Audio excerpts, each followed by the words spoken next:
I love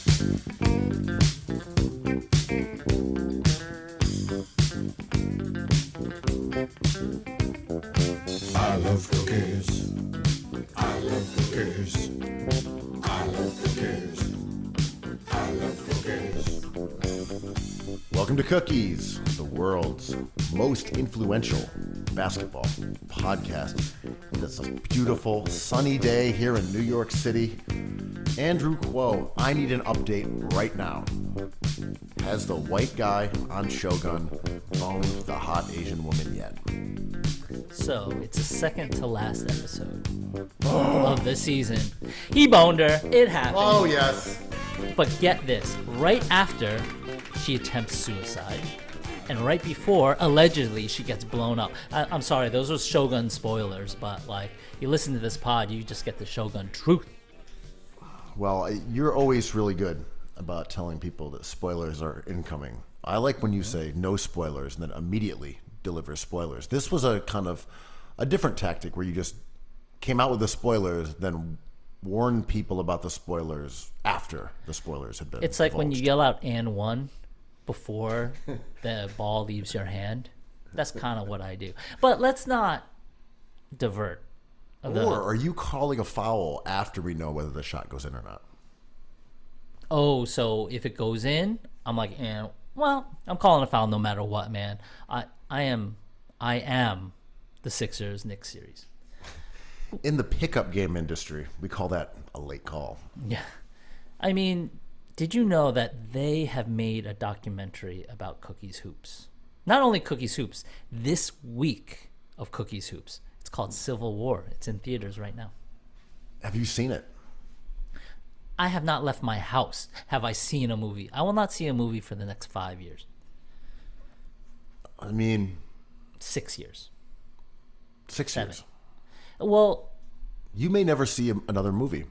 I will not sit in a theater and watch a movie for probably, not only because I can't right now, but I don't want to. If I have 2 hours free, I'm meeting up with you, getting a one brew dog, and beer, and like calling it a night. I don't want to sit in a theater about a documentary about the Sixers Knicks Cookies Hoops headquarters. I really like the idea of a leisurely afternoon where you go get a lunch, wander the city, and then say, you know what, I'm just going to play hooky. I'm going to duck into a movie for an hour and a half in the dark theater, watch it, come back out, and it's still going to be daylight. Kind of this idea of, skipping school to go to the baseball game. This idea. And I never do it. I never do it. In my mind, it's something that I do every now and then, but it actually is not. Stop me if I've said this on the show before, but during the eclipse, I went to get a slice at our favorite slice shop, and one of the owners came out and was like, "What up, man? What are you doing today?" And I'm like, "I'm just gonna get lunch." He's like, "Do you want to get drunk with me right now? You want to pull up to the bar and like have a bunch of beers?" It's the eclipse, man. I'm like, oh my God, blackout for the eclipse. I would love to. I cannot. There's nothing I want to do more with you, man, than eat this pizza and drink and beer. But I gotta go. And like, I felt a kind of mixture of despair, but also relief that I couldn't do it. But a part of me was like, I miss that freedom, man. You could have blacked out during the blackout. I'm saying. And like, it was, I believe, 12 o'clock. It was the lunch rush. And he was like, well, I'm free. I'm done with my stuff. Like, all my shops are going. Like, you want to sit at this beautiful bar? It's empty. My bartender's ready. And I'm like, God damn it. Would you say that's preferable to a brownout during a brownout? If I was like getting my swerve on in like Wobble Alley, if I was getting fiendish in Hell Square number 7. I just feel like a brownout, you'd have a little bit of electricity, kind of see your way through. It wouldn't be as cataclysmic. And a brownout, as far as booze goes, there's a little more gravity, a little more semblance of reality there. I think the brownout during the brownout, it doesn't sound as fun, but it might be might be an easier experience, more entry level for those who are novices to this. What about in a February snowstorm, a little whiteout? Someone pulls During up. a whiteout. Yeah.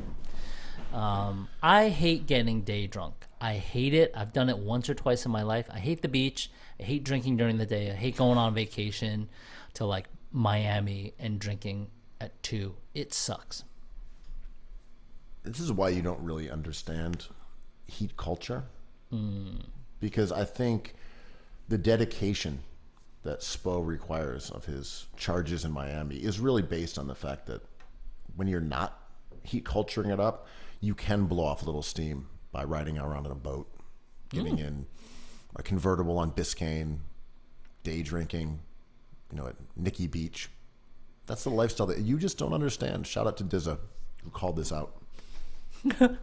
It is easy, man. You could just sit on the beach and be in the vicinity of like friends who are staying at a hotel, and someone will roll by and be like, "You want a bunch of beer? You can put it on your friend's tab." And I was like, "Yes." And I just get sleepy. I don't want, and then I wake up at like 11 p.m. It fucks up my circadian rhythm. I'm just trying to remember what Dizza said to you that scorched you in a group chat. Oh, I was saying heat culture is kind of like, well, he didn't scorch me. He scorched my I got exam. it. I found it. I'll just read it off. Read it off. You can be the judge, gentle listener. Andrew said, "The whole heat culture thing was like wearing sunglasses in the club. Fine, but fuck you." I stand by And that. Dizza responded with, "That's real. I can't afford a table energy." So anyway, good work by both of you. Yeah. We'll get to basketball shit later, but yeah, man, it's basically what I'm trying to say by turning down the day drinking opportunity. I'm just a New York City dog with no dog. That's one of the better segues you've ever done. Masterfully crafted. Maybe you do have that heat culture dog in you anyway. Maybe I've had an N beer already. You'll never know.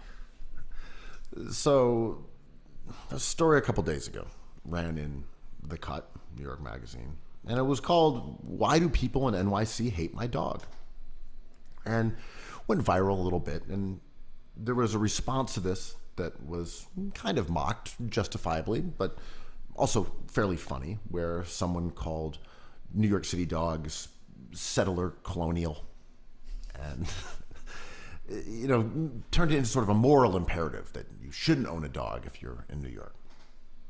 But back to the original Cut piece called "Why Do People in NYC Hate My Dog?" It's kind of an interesting story because it references a number of recent sort of viral moments. One was Chloe Sev. One was a dog park in Bed-Stuy where people were posting online about how white people were letting their dogs off the leash and tearing the yard up and kids couldn't play there. There was a lot of these mentions in there. But the writer comes to the conclusion that despite there being perhaps social, racial strata involved here, that there are cultural differences, the main issue is that life in New York is hard. The indignities of survival here, the $9 eggs, it just makes people angry. And unfortunately, their scapegoat is the dog. It's Fluffy, Andrew. It's Rex. It's Lassie. That is the culprit who is being blamed for hard living in New York City. And Are they you only buying have, this premise? these dogs can't even find a defense other than it's rough. It is, man. If you Are you can't saying make they're it, barking up the wrong tree? you've been pushing that all week long. If you can't make it in New York, you might not be able to make it anywhere. And like, if you don't like dog owners and the way they raise their dogs, maybe this place ain't for you. Don't tell me how to raise my dog. Oh man, like I had a dog once that was like a big Shiba Inu that was kind of like wild, and my girlfriend at the time had to like train this dog to behave was big. So many people, backseat driver, dog whisperers, man. They're like, you're doing it wrong. You can't do that. I'm calling the cops on you. This dog needs help. It's like everyone knows better than the person who owns the dog. And maybe that's like the origin story of dog displeasure. I don't know. Look, I have no problem with dogs themselves. They're lovely little creatures, or larger creatures. Is there a dog breed you hate? Because not all dogs are the same. No, I'm not mad at dogs. You could bring the little toy poodles. I'm not mad at them. Whatever. They didn't want to be a dog. They wanted to be Damian Lillard in the playoffs. They didn't want to get born as a dog. Yeah, I got no problem with dogs. They're animals. You know, they're domesticated animals. Man's best friend. They have a long history with civilization and being part of the human world. Great. I think they're adorable and all that. A K-hole with a canine. I think the issue here, though, is that the writer kind of brought up this idea of race or privilege being involved in this hostility, and then kind of walked away from it and discounted it. Gave an example about, here's a Latina, a native New Yorker, a woman who has a dog, and everybody likes dogs, right? And I was thinking about it, I'm like, well, that's not really true, though. That's certainly not true. Right, exactly. And that was just discounted. The writer was like, well, everyone loves dogs. It's not just white people that like dogs. I'm like, are you sure? Like, are we totally sure the numbers on that? I don't mean that there aren't people of all races that like dogs. Of course there are.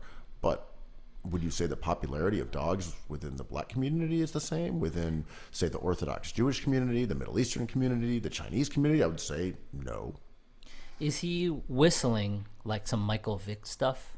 Is this article like a certain community uses dogs in a certain way, a certain breed of dogs? See, sort of yes, because this premise that people are struggling, so they're mad at dogs, does seem to be a bit of a dog whistle. That it is coached in sympathy, but it seems to be like, you know who I'm talking about, elbow, elbow, elbow. Like the multi-platinum award-winning rapper DMX, rest in peace. But right, because so many of these examples are about like Bed-Stuy and neighborhoods where dog ownership is clearly part of a lifestyle that is closely identified with, say, people who are gentrifiers. But again, this writer really tries to discount that. And there are mentions of it, and then it is just sort of ignored. And I'm like, well, if you look at it in terms of who is able to have dogs, it is people who generally at this point work from home. It is far easier to own a dog now in New York City than it was pre-pandemic. Mm-hmm. And I would say that most people who work from home are of the white-collar ilk. But I think the main thing is that who don't New Yorkers like? Drivers, dog owners, landlords, club bouncers. Those four. Those are four. The four brothers, as they say. I would say a common denominator is people who block the sidewalk. No, bouncers block the sidewalk. Strollers. Yep, absolutely. Five brothers. Panhandlers. 6 brothers. Jeez. Joggers. Okay, bicyclists. We're up to eight brothers. This is the sequel to the movie with Andre Benjamin and Mark Wahlberg. And the other two that... And Tyrese. And then the fourth that shall never remain nameless. But do you follow my sidewalk blocking theory? Maybe, because sidewalk politics in New York City is real. And I find a lot of sidewalk rage that I think drivers experience as they cruise around in their Cybertrucks. But I certainly want everyone to walk on the sidewalk exactly how I want them to walk, which is clear out a path for me based off of the pace in which I'm walking currently. Give me 3 feet, unless you're my friend and you don't need that 3 feet. And I want certain people to stop for me if I don't feel like stopping. If you don't do those things, you're the worst part of New York City. Exactly that, Andrew. You're right again. Yeah. I would say the people who draw the most sidewalk ire are tourists. You know, the tourists, the slack-jawed yokels who come to gawk at our skyscrapers and take Victor photos of the Wembanyama Chrysler once a Building. year. Yeah, I hear you. They come. They're just on the sidewalk, four abreast. The hayseeds, admiring, buildings taller than a silo for once in their life. The We don't like Amish them at all. with their cows on 14th Street, with there's no car, no traffic, just for these cows. The eggs are good. Give 14th Street back to the automobile, as God intended. Yeah. But who else don't we like, right?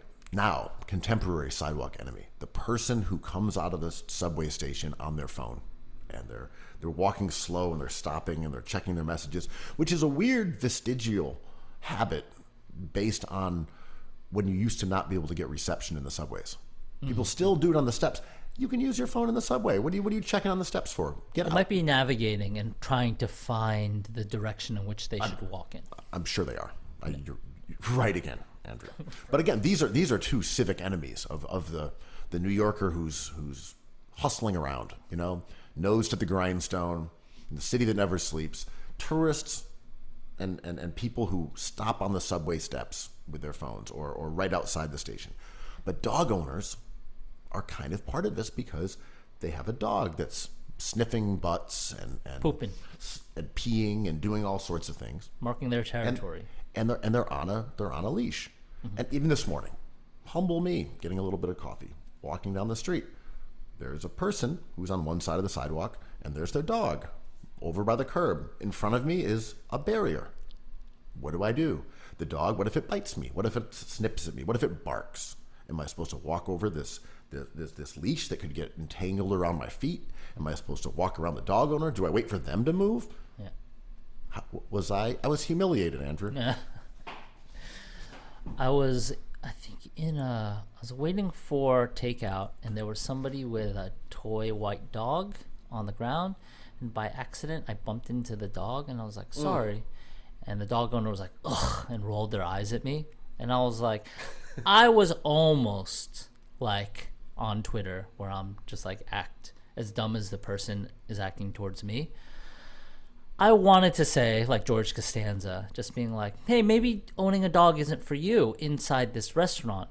But instead, I got my crab rangoon and went home and enjoyed it. Because, as you know, it's not a fight worth fighting.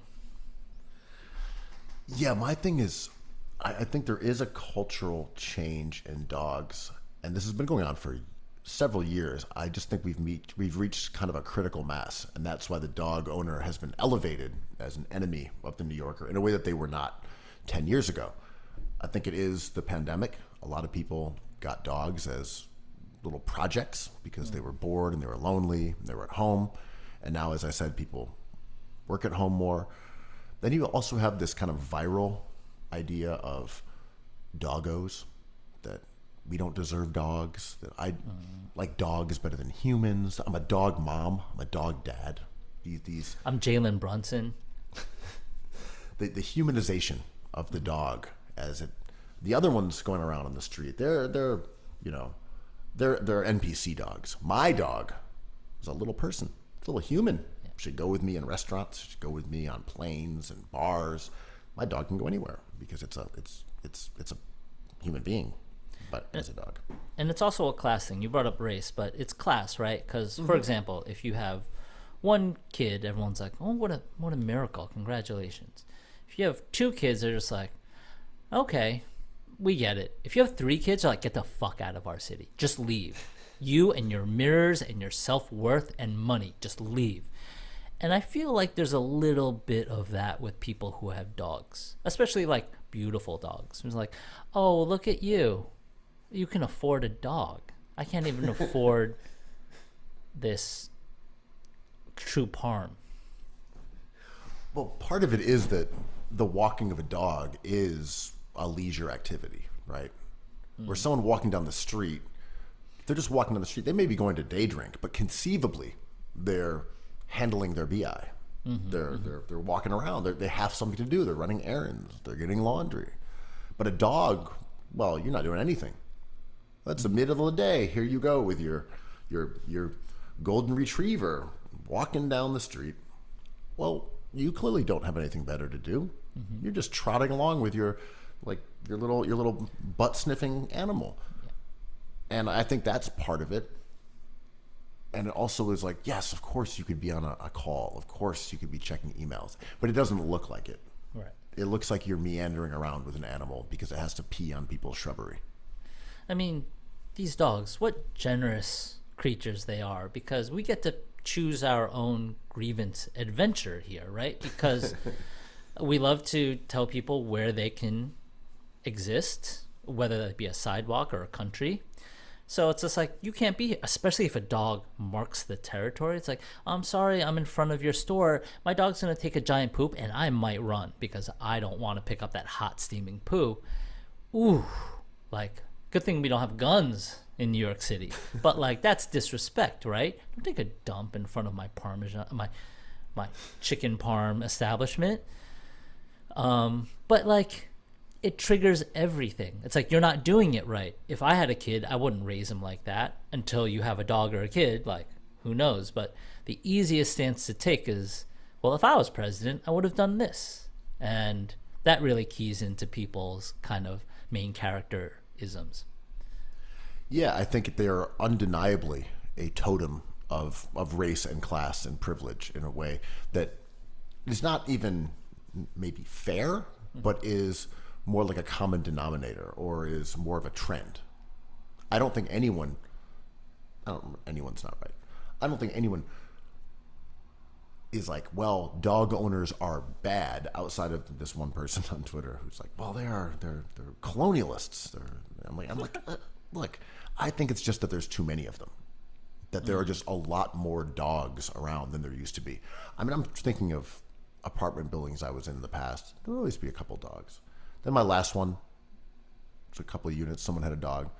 Current one, 3 other apartments where I live in this building. Every single one of them has dogs. It's like I live in a kennel.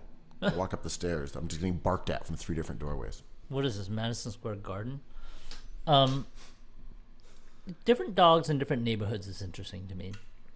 Like, what are the dogs in Greenpoint as opposed to Bushwick? Weeksville opposed to Williamsburg?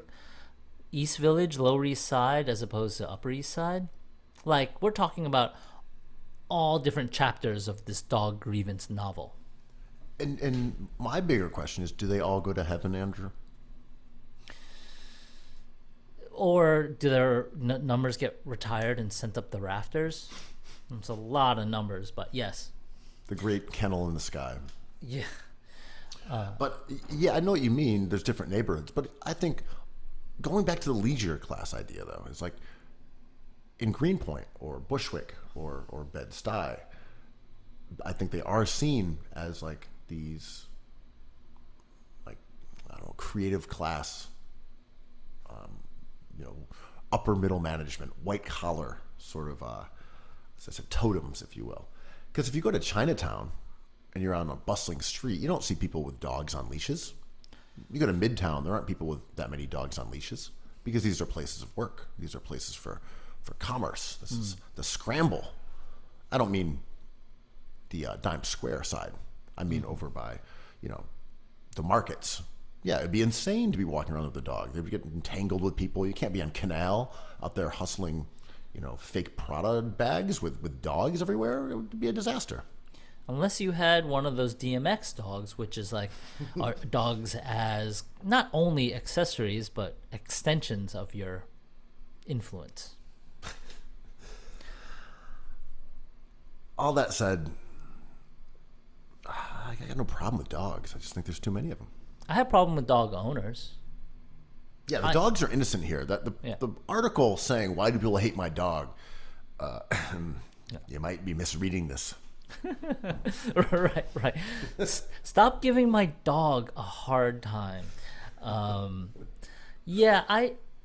My pet peeve is people who have like emotional support, like verification for dogs who want to be in like airports or but the dogs were that are not supposed to be places like grocery stores, right? But if someone has like a little French bulldog, it's like, well, it's my emotional support animal. I'm like, well, my phone is my emotional support thing. Like my Nick shorts are armor plated and supportive emotionally. Yeah, I mean, this is not a new trend, and there's been, examples of someone, in an airport with like a huge peacock, and Sick. like, hey, So sick. I'm getting on this plane with my emotional support peacock, and it's like, all right. And I don't know, I was on a plane one time, and I thankfully was not sitting next to the one, but she had like this huge dog, huge, and it was just kind of sitting between her and the person next to her, who, from what I could tell, was a stranger. I'm like, that's insane. Yep. That you're just going to pop a 50-pound living being into the seat between us because you like your dog? Mm-hmm.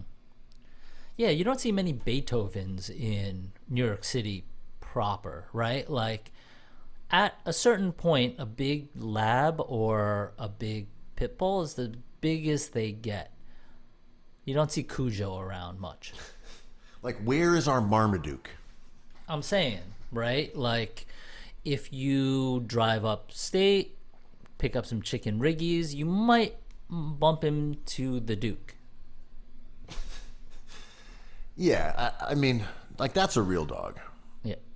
A Marmaduke, maybe an Odie. No, Odie's a little guy. Is But Odie little?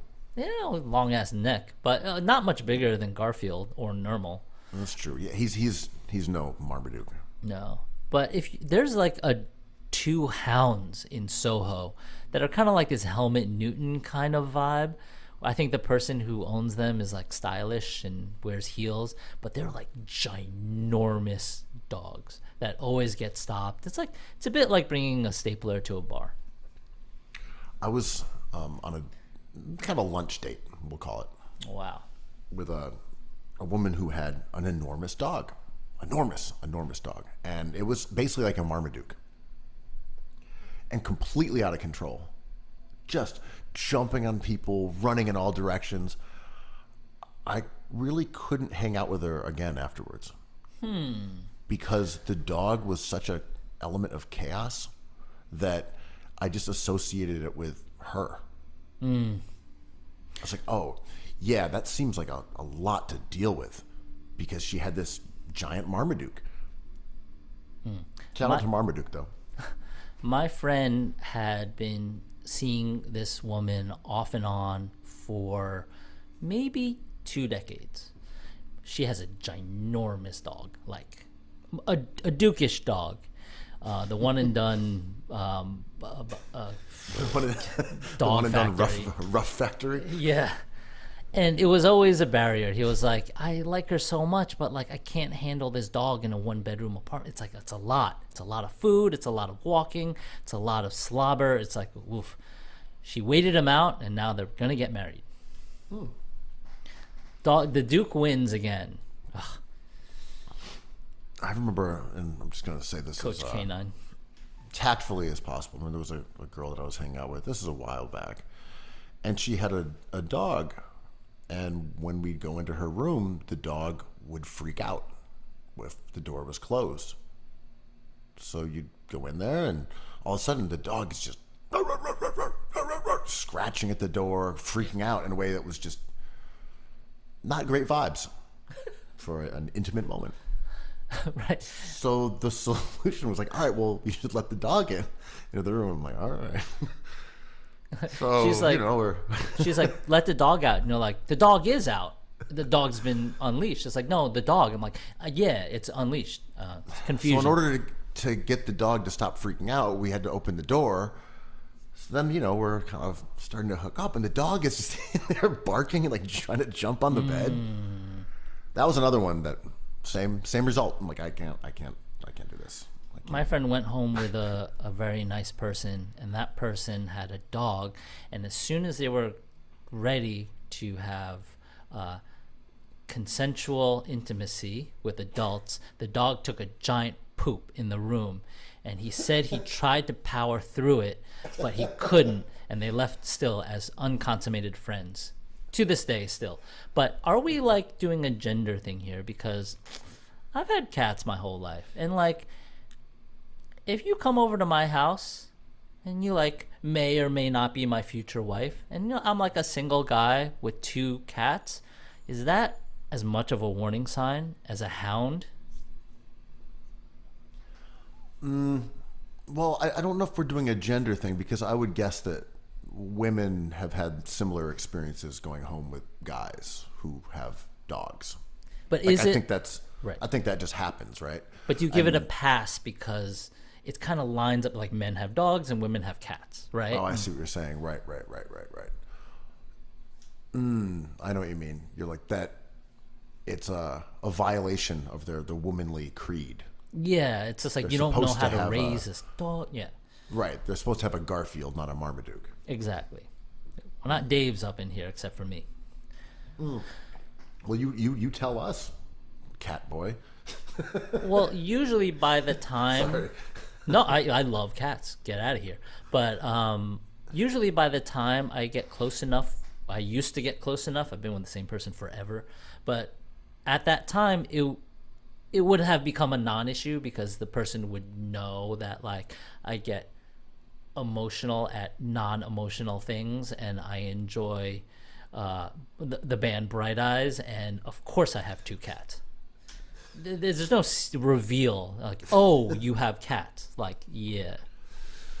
So, this chick is like, I went back to Andy's house. We were about to eat over the sink. And, like, he opens up a can of tuna, and these cats are just assaulting us, just dropping from the ceiling, lunging everywhere. And, like, I left without even taking a single bite. I was staring into the eye of that disposal and walked out. I thought he was a whatever's king because he was wearing an R.J. Barrett alternate. And then I go to his house, and he's got cats. That's not whatever's. That's just not... that's not what a man would do. I was admiring his wallabies. And Are those wanted no-show socks? wanted to see if he had more. Yeah, but instead there were cats. I mean, cats are super annoying as well, especially hungry cats, especially cats in the spring that are hungry and shedding and pooping. It's no walk in the dog park, let's say. Yeah, I'm allergic to cats, so I don't have an issue with them as animals, other than that I can sort of tell, even without seeing them, if I'm in a room, they're like, my sinuses will start twitching a little bit, my whiskers will start fidgeting, and I know that there's a cat in my midst. That's like my spidey sense when I open up Twitter and there's a new Primo song featuring Nas. Something's twitching. Sneeze. Achoo! So yeah, I saw them hyping that up, and we're talking about the rapper Nas, the producer Premier, who have collaborated on a number of classic tracks, back to Illmatic and other ones. Mm-hmm. And they're a mythological combination in that way. Like, this is real rap. DJ Premier, Nasty Nas. Like, this is what 90s rap is embodied by, this pairing. So I will say, even as someone who does not listen to contemporary Nas, who has not listened to a DJ Premier beat in, I don't know since when. I mean, all due respect to the legends, I just don't know the last time I heard a new Premier beat. Oh, I was going to say, because the old ones are all over NBA broadcasts right now. Yeah, no, he's great. I mean, his old ones, yeah, you hear him all the time. Throw on a skate video, you're hearing Big L, rest in peace. It's usually Big L for skateboarding. And it's usually like MOP for basketball. Yeah, this is true. Anyway, Primo, legend, one of the GOATs. Don't know his new stuff. But I was like, you know what? I should check it out. Why would I not? Primo, Nasty Nas, I'll take a listen. It's the 30th anniversary of Illmatic. It's crazy. 30 years. Yeah. It's insane. It's insane. Can that be true? That's not it's true. been 30 years. I remember buying this cassette on St. Mark's Place when it came out 30 years ago. No way that's true. It's like 10 years. I mean, The Firm was like 25 years ago, man. It's crazy. That's crazy. But yeah, what did you think of Define My Name? I don't know. What am I gonna do with this, man? What do I do with this? I don't know. Yo, shout out to the subculture. Shout out to weirdos everywhere. Let your freak flags fly. What do I do with this? I love Primo. Nas is a person that I think about every once in a while. Fuck do I do with this? This is like some J. Cole shit. It's like there's a new J. Cole track. I'm like, and you want me to what with it? And then what? What's the plan? Yeah. Here's a fifth True Parm. It's like, so you want me to? Okay, I've located the J. Cole track. Now what's the next step in this process? Yeah, what am I supposed to do with this track? I've located it. It's on Spotify. Now what? It is dinner time. Here's a sandwich. I'm like, and your point is? Did you listen? I listened. I thought Nas sounded fine. The beat was really boring. That was kind of the disappointing thing to me. Yeah. Maybe Premier can throw together like a banger. You know, if he's still probably making beats, I'm sure he's got some good ones. I found it just really dull. I saw Nas Twitter log on, and somebody, I believe it was someone in the favor of Nas, being like, listen, if you have 6 hit records that people just cherish, then you're an all-time great, and you're just a made man. And he was trying to push Nas, or people were trying to push Nas in that direction. It's not even close. But my favorite part of this was some like Legler shit that we'll get to later.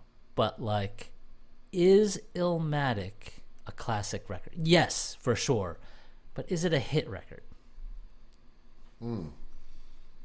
Yeah, hard to say, right? I mean, just the definition of hits were Are kids different into when it? Yeah. Well, when you couldn't get on the radio, it didn't have the same audience, of course. I just mean, I think it went different platinum. era. Yeah. No, it sold well. I mean, it was a hit record in terms of, I think, sales at the time. Mm-hmm. But it was probably viewed as a disappointment in comparison to, I don't know, Biggie's debut album, which All had Reasonable Doubt. Yeah, those, Ready those to had Die. huge records, you Yeah. know, in the club and whatever. I don't think Nas's album was intended to be that, just in the way that it was designed. And you know, Biggie's album was supposed to be the East Coast version of the Chronic Doggy Style. That was the idea. And Nas was not that. Nas was in the vein of classic East Coast music. You know, I don't. Yes, of course, classic. I mostly want to talk about, like, it is weird when you see people that you loved, artists that you loved, and you realize that they're still making music today, and you just have not checked it in. You've not listened to it. You don't care, and you have zero interest. It's an odd feeling when someone says, wait, do you know that Ghostface has been putting out albums for the last like 10 years and you haven't listened to one of them? I'm like, it's true. I do love Ghostface Killer. And I'm still probably not going to listen to them. I think the problem in this case is music, because it barters in youth culture. And you could tell me, like, there's a new skateboarder that is incredible, right? And I'm like, I am sure, but I'm too old. And this is my question with, like, is 4 decades too long to be sitting VIP at the club? Maybe not. Maybe so. Maybe clubs have a trajectory that is longer than music. But, like, at a certain point, I can't inhabit the mind of like a 19-year-old rapper as well as I could when I was 19. And it depreciates every year. So like when Ghostface is actually in the Hall of Fame of rap and doing the thing, I'm just like still participating in a youth conversation gets kind of dicey. Well, part of this is funny because we talked about this with the Future album a little bit. That, is it appealing because it's good? Is it appealing because Future is great? Or is it appealing because it sounds like Future records from a different era that have a familiarity that we love? Like, this sounds like a 2010 song, but it's 15 years later. And the Nas Illmatic being 30 years old, sure, that makes sense. It's from like forever ago. The fucked up math is when you start thinking about like Jeezy, Gucci, guys that Rick Ross. guys that don't feel like they're from forever ago. Kendrick. And then you realize that they are. Yep. It's crazy. Time is fucked up, and I don't know how to age well.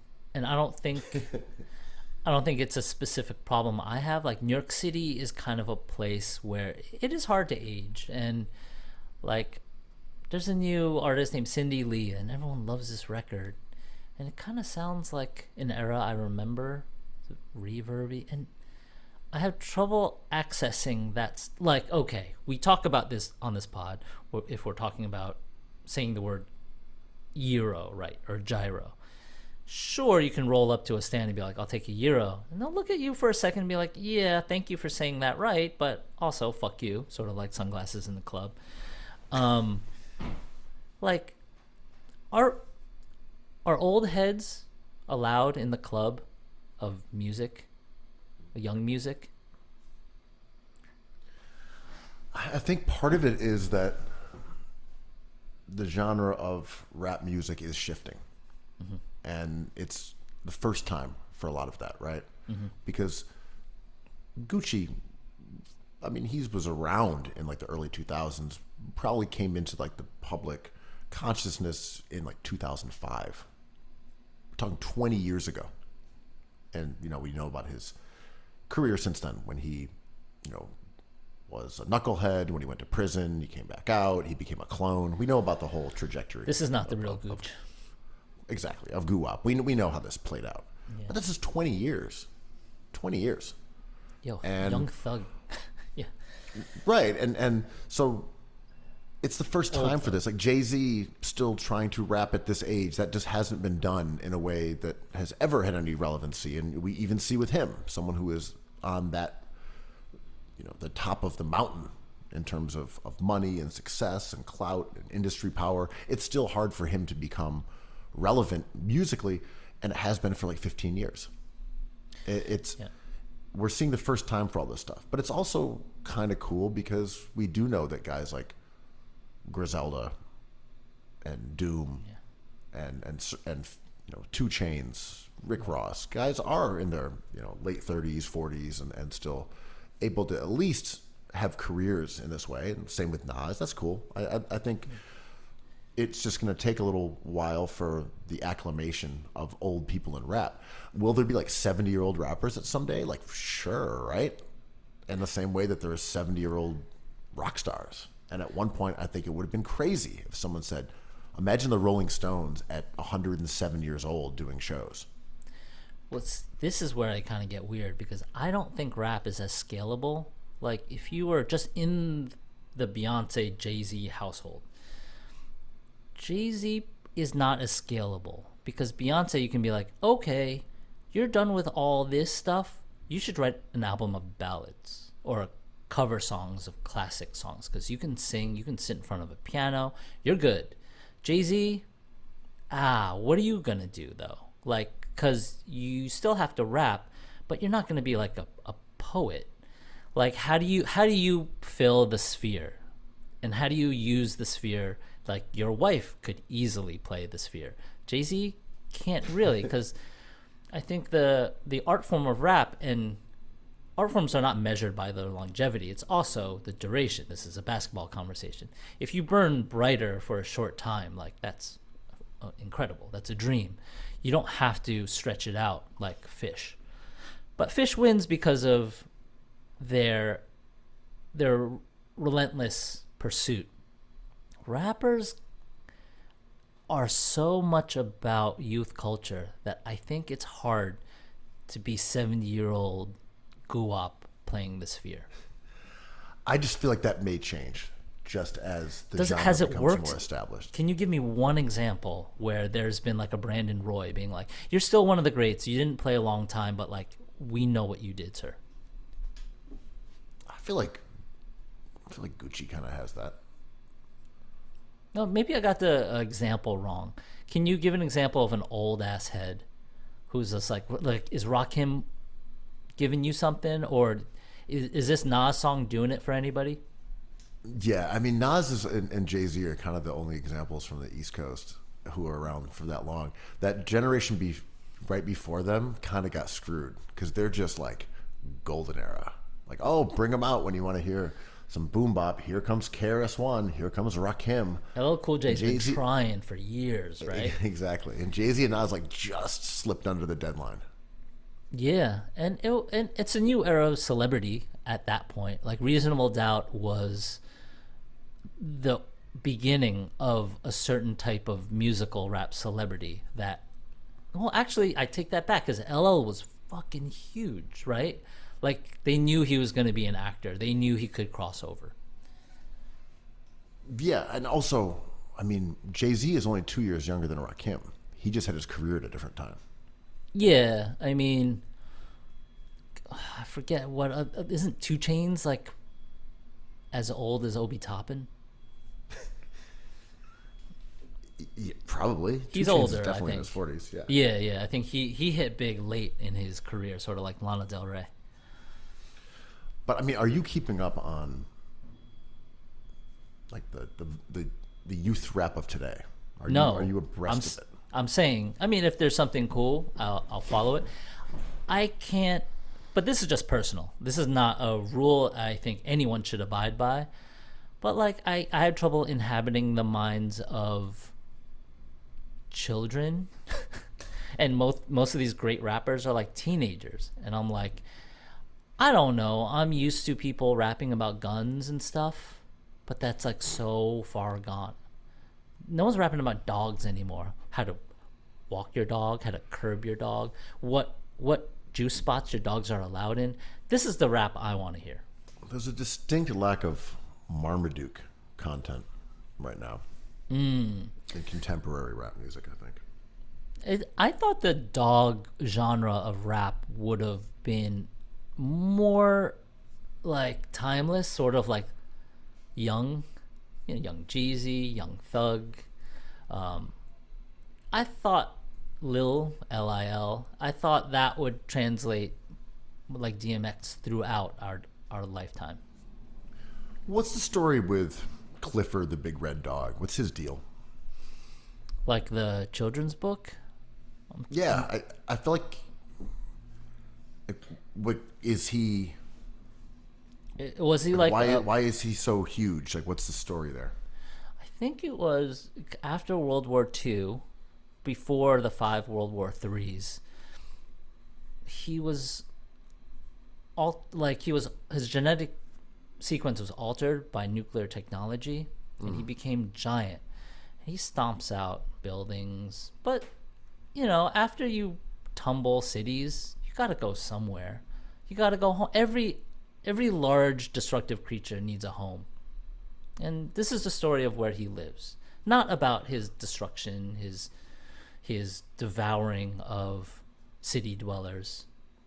This is about where he lays his head. I kind of like the idea of a horror movie, or at least a Godzilla, versus Mothra versus Clifford the Big Red Dog. I would tune in. I don't think I'd see it midday in a theater. I wouldn't black out in a blackout on it, but I would take a look see. I'm not gonna white out on a white out. I'm not gonna go into a K-hole for this canine, but when does the IP run out? Because there was that horror Winnie the Pooh movie, right? Yeah, I always get confused about how these IP laws work. I try to keep abreast of it to see if I can just sort of start stealing like Disney characters at some time. Like, well, the first Mickey Mouse for like Donald Duck, yeah.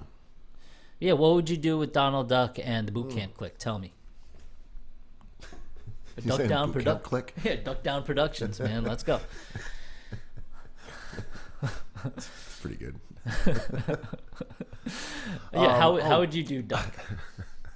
I can't do better than what you just did. Okay. You killed it. All right. So your buddy I love his restaurants. Love his restaurants. He's he's been a vocal presence on social media, especially Instagram, for quite some time. He's had a few moments that were controversial. He had one last week, and I don't know if he took it down or not, where he was like really going after Jeff Bezos' wife. just really. What was he saying? Well, it actually kind of had a it looks like he deleted it. It was a real jump scare because it was a photo of Bezos and his wife. I forget her name. And the first sentence read kind of normally, and then it was like in all caps, like, is absolutely revolting. I was like, whoa. We have to delicately paint the picture. Jeff Bezos' wife is a body positive queen, and that's not how I would describe her. It's like body positive. I mean, are you using that for a euphemism for being like portly? No, I'm saying she has curated her appearance through several procedures to complete her soul, right? Like, she is not as God intended, but maybe exactly how God intended. Okay, that's a fair way of putting it. Yeah, so she's been artificially supplemented, and the photo he chose, the post still exists, but he edited the criticism. And now it says, what a bizarre looking couple. Is this what having $1,000 billion does to people? But he got rid of the part where he, in all caps, said that she was absolutely revolting. But the photo he chose is her with her pursed lips looking inflated. You can see one of her breasts, which is sort of bulbous and shiny. The next photo is a similar one. Next photo is a similar one. Next photo is a similar one.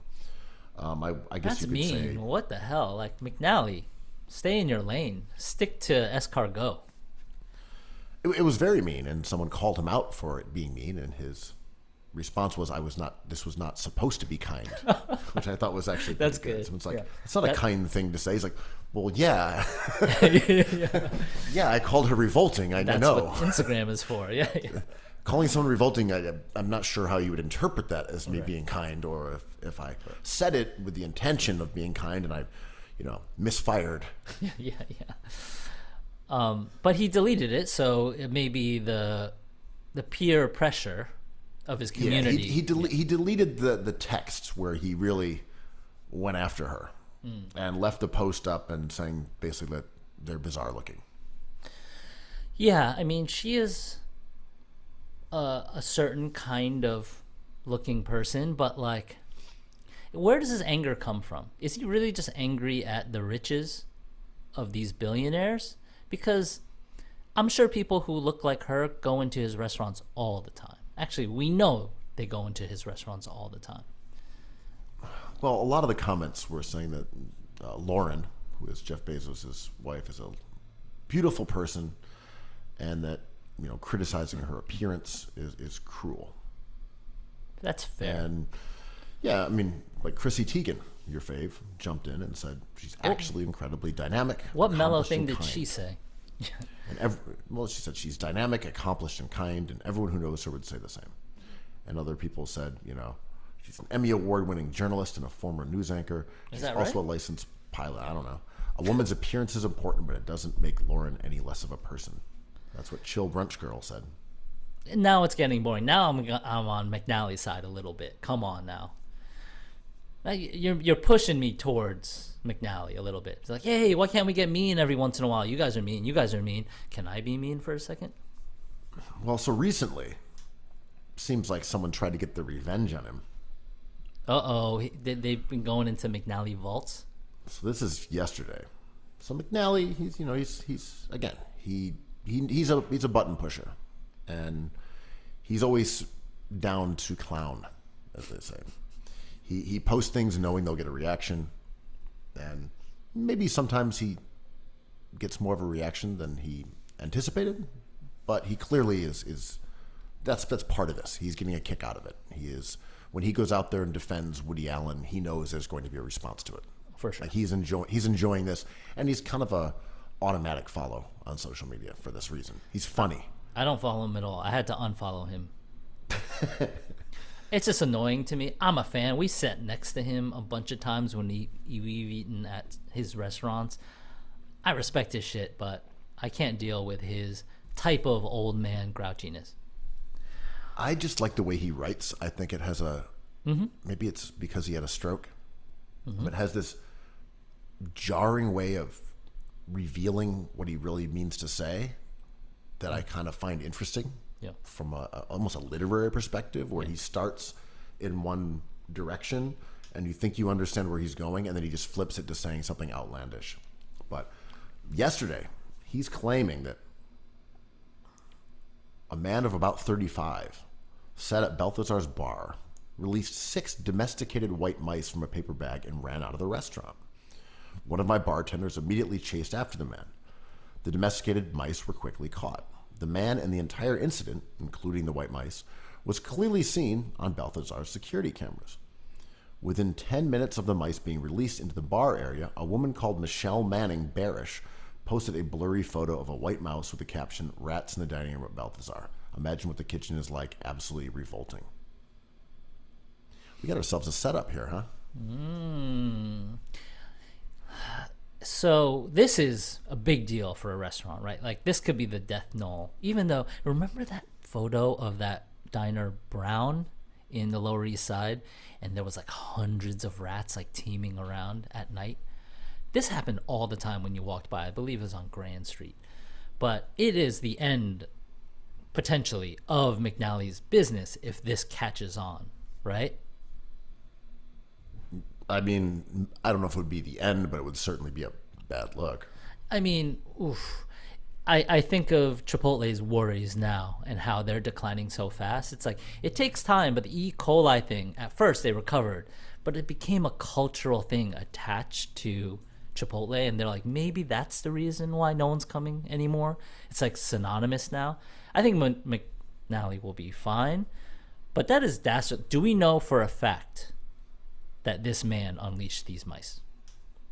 Well, and was it Bezos? He does not mention anything about. Well, I'm sorry. He says police are now investigating the incident. So they said they chased after the man, which sounds like he escaped. Right? They didn't say they grabbed him and tackled him or anything like that. They said they chased after him. But they said they saw. He says the video is on camera, and then he says at the end of this, "I believe this is an attempt to have my restaurant closed by the health department as a result of an Instagram I posted a few days ago. So much for freedom of speech." Is this? Oh, I'm sorry. And the woman who posted the photo says the owner is vocally anti-Semitic, a defender of sexual predators, decided to cyberbully Lauren Sanchez, and even creepy with me. Okay.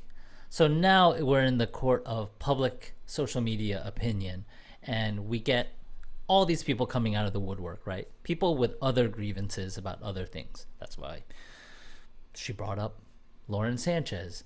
But also, now comes the chorus of people being like, is this real or not? Was this staged? Is any of this real? Is he part of us? Who's part of the psyop here? Because we've all found out about the pizza rat. We thought that pizza rat hauling that slice up the stairs was kind of amazing and crazy.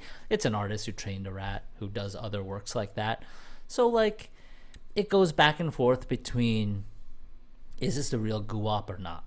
And there's no real answer. Even if the real guwap was like, here I am, take my blood, take a sample of my hair, prove that I'm him. And they're like, we just don't believe it.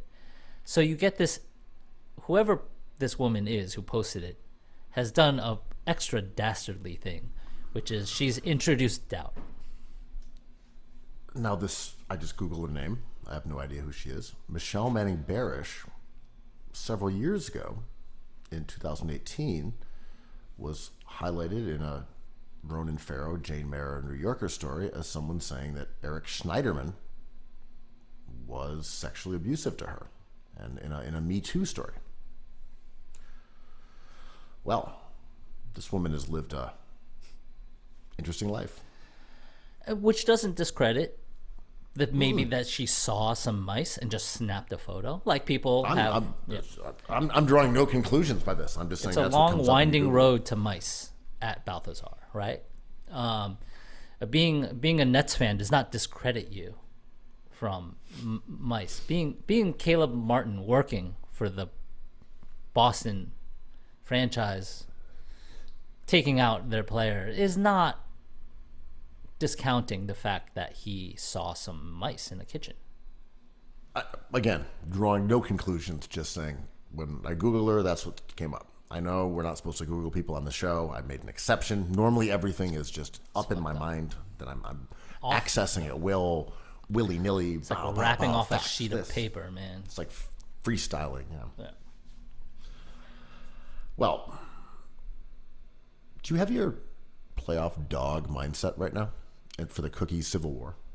I have been sitting here with my A-dog game, that Mamba mentality, this whole time. Not noticed, man. Let's talk playoffs. Playoffs, Cookies Civil War, Knicks versus Sixers, the opening salvo, the volley, taken by the Knicks. It was an interesting but not particularly well played game. It was a game of runs, as they say. Sixers jumped out to a lead. Knicks came back. Spot. Looked like they were putting the game away. Philly rallied, and then it was pretty close down the stretch. There are a few different topics we could discuss here. Let's just start out with you, the victorious Knicks fan in the Cookies Civil War. What's your takeaway from game one? I thought that wasn't the greatest win. I thought when Joel, after looking terrifying off of that dunk rebound, when he got injured, I was like, he is not anywhere close to being a threat to take this game, let alone this series. He's still on the court. He had a great game, but he has no verticality. He's got no movement.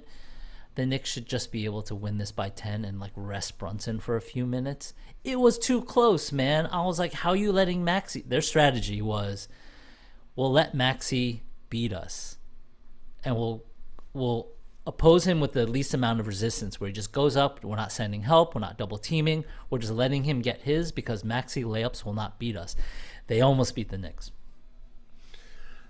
Yeah, I don't think they were just letting Maxey get his as much as the defense was more focused on Joel.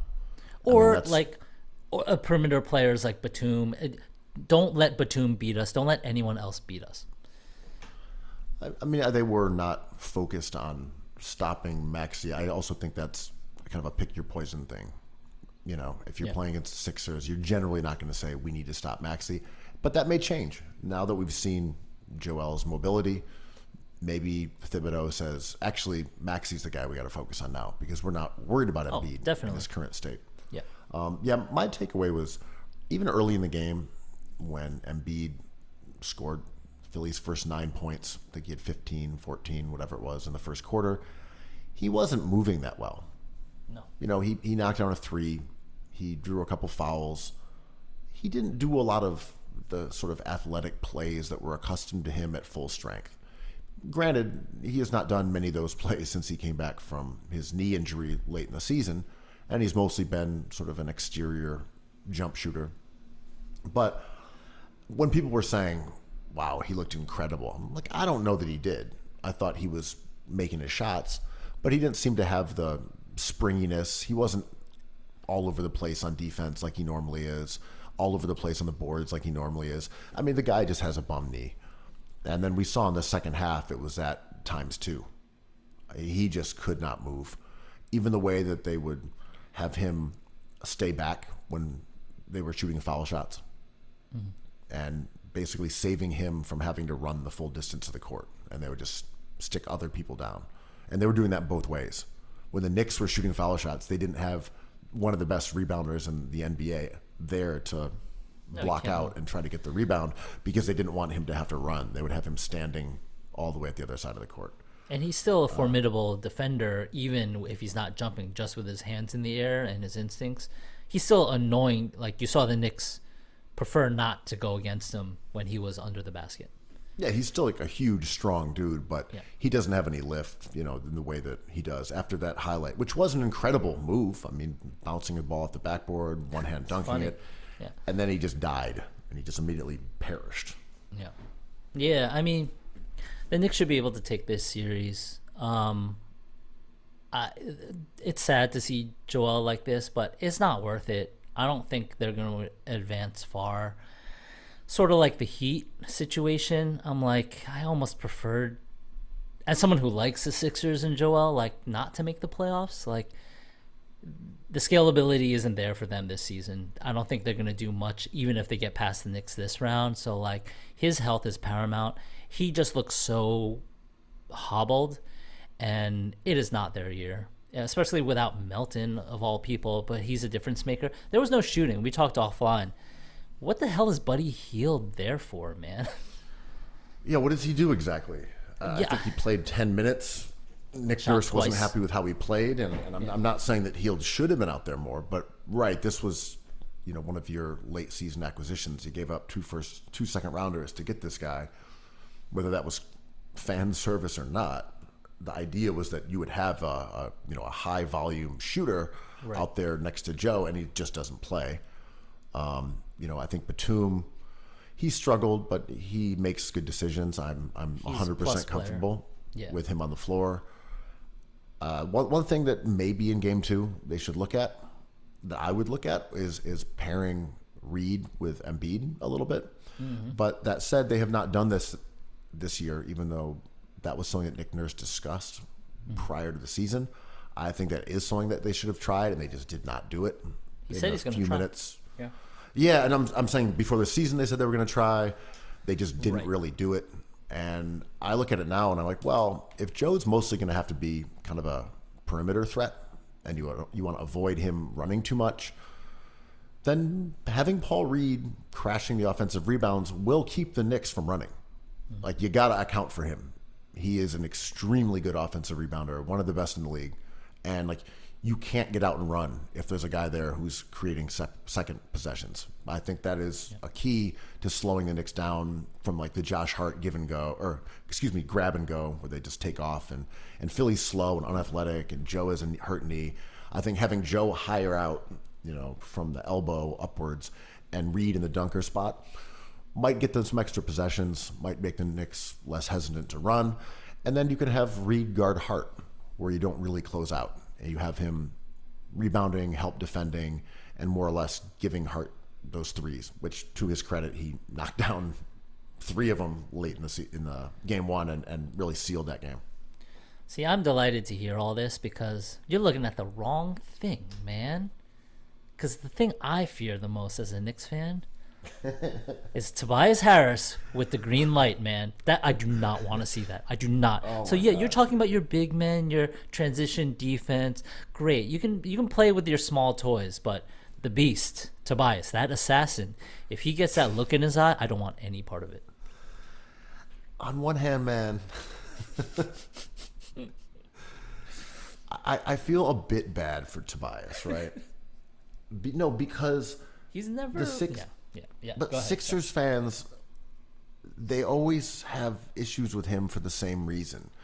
When he scores well, they like him. When he doesn't score points, they're fucking pissed. And they're mad about the money he makes, and he's a bum and a loser. And he kind of can't win because, on one hand, his job is not to score. They have Joel Embiid and Maxey. Like, he can't go out there and just get buckets every night because, in the pecking order, his role is not to go out and score because he isn't as good at scoring as those guys are. His job is to be a scorer when one of them is off the floor, or to be an opportunistic scorer, to knock down threes, to get out in transition, to try to score a bit, where there are chances. It's not like, hey, it's Tobias time. Mm-hmm. But when he doesn't do that, everyone says he's a fucking bum. My issue is nothing to do with his scoring. It is plays where he can't process the game at the speed required to in the playoffs. The RJ Barrett special. Yeah. That's why he can go out and get the job done against the Charlotte Hornets or the Washington Wizards, or a team that has poor defense, poor defenders, that's undisciplined. He is a good scorer. He can shoot threes. He can get to his mid-range. He can score at the basket. He can do all those things because it doesn't require operating at a higher processing speed. You go out there against a disciplined, smart, talented defense like the Knicks or the Miami Heat or the Celtics, he just can't function right. It's too hard for him to score. He can't pass the ball. And then defensively, he can't really defend on the ball that well. He doesn't help. There was one play, and it's not the one that people talked about with OG late in the game, because that one, to me, it was hard to say who should have been rotating over there. That's a team breakdown, in my opinion. There was one earlier where he was guarding OG on the baseline. OG just cruises around him for a layup. Like, no resistance whatsoever. None. By OG. It's like, come on, man. OG is not that much of a threat. No. Offensively. He just cruised around him like he wasn't there. And there was another late one where he was kind of the spy guarding Hart, which means that he's not actually guarding him. His job is to help on the drive, help defensively, clog up the lane, and then go back to Hart if he gets the ball. Mm-hmm. And this was really Philly's entire strategy all game, was double team Brunson when he drives and leave Hart by his lonesome. And if he wants to take threes, he all can. open threes. Yeah. So Tobias is in this role. Knicks run a little action, and Tobias does not figure out a way to involve himself in that play whatsoever. He's just kind of standing around. They kick it to Hart. He wildly closes out against Hart, who then cruises in, misses a layup or something like that. Tobias can't get back into play. Hart gets the offensive rebound and then gets fouled. Right. Something like that happens. Right. I'm like, you didn't do anything. You didn't stop the initial play. You didn't stop Hart from driving. You didn't box him out. You can't have someone who is basically not involved in plays on the court at the same level that he is. He just is a non-factor in so many ways that I just don't feel like you can play him 30 minutes a game and expect that you're going to get good results, whether or not he scores well or not. I'm not falling for your reverse psychology. I don't want him anywhere on the court, man. He's an assassin, man. He's been on the Sixers for as long as Illmatic has been out in our minds. I mean, well, they signed her to that 30-year deal in 1994. It was written that he would be on the Sixers forever. The ire fans have towards players who are trying their best but kind of lost, like whether that be Amari Stoudemire, who comes to mind back in the day. The dude tried as hard as he just didn't have like a nose for the ball, especially after he got hurt. But Tobias Harris is what he is, and it's up to Nick Nurse or upper management to not let the Sixers die on the Tobias Harris shield. Like anything else. You acquired Buddy Hield. Let him maybe shoot 7 threes a game. Just get him off and then see what happens. Get him screens, create shots, actions for him. I don't think the Sixers have a chance without Joel Embiid against the Knicks. So, I think the Sixers might be able to take a game or two, but this game shouldn't have been this close. And if everything goes according to plan, the Knicks should be able to dispatch of the Sixers. Yeah, I think if Embiid looks like he did in the first half, then he still had a plus minus of plus 14 or something like that. They were still. Those free throws hurt, right? Their starters beat the Knicks' ass. They crushed them. The on-off rating. The Knicks played a bad game. Yeah, I don't even mean it was plus 12, but if you look at that Sixers starting lineup, it was they annihilated the Knicks starting lineup in their minutes together, but they were only out there for 20 minutes. And to me, that's kind of the Tobias Harris thing. It's for all of his issues, the Sixers starting lineup with him in it is still pretty good. Yeah. He isn't killing them in that thing. Yeah. It's that when Joe is off the court, they need to figure something else out. They can't just go back to the Greg Monroe era when he steps off the floor and they get obliterated for those 15 minutes a game. That said, if Joe's mobility looks like it did in the second half, Philly is totally cooked and nothing else even matters. Yeah, and I think that might be the case. And on the Knicks side, this is an extremely valuable learning game or series because you see how Oubre and then the switch to Maxey kind of bothers Brunson a lot, especially with Oubre just easily kind of blocking a shot from behind. I don't know why they don't play like this versus Brunson in the regular season, but somehow the playoffs, coaches show their hand a little bit. And we knew this was coming, Becky Hammon, whatever. But Brunson's size in the playoffs depending on matchup, could be an issue, and it is against Oubre, who's not known as a defender. And Yeah, Oubre is not a great defender. He's just tall and kind long. of tall and athletic. I think. Yeah. I think Melton is a better defender, even though I don't think Melton's a great defender. I think he's. I mean, they are missing one of their. Again, Yeah. they don't have great perimeter defenders on that team to begin with.